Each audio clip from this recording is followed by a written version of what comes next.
Прасковья Ивановна подарила мне свои поэтические сборы. Очень много. Вышел один подарок, следующий. И когда я привезла своей маме в Самару, оставила, она читает до сих пор, все эти годы. Говорит: Галя, какая ты счастливая, что знала этого человека. Да, я многие годы знала Прасковью Ивановну. Мне посчастливилось сделать о ней коротенький очерк в газете «Вечерний Сыктывкар». Но, по ее словам, она сама сумела сказать самое сокровенное. И потом, когда писали следующие газеты, она предлагала сначала ознакомиться с этим.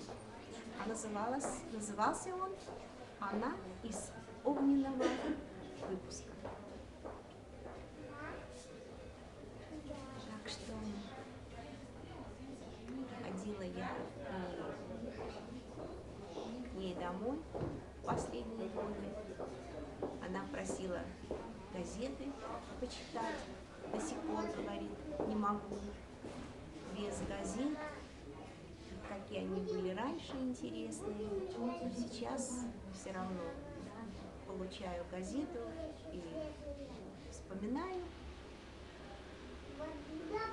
И видно и свое творчество, и всех корреспондентов, журналистов, которые ее не оставляли до последних лет. Я сейчас Ирину сама тоже вспомнила. Так что осталась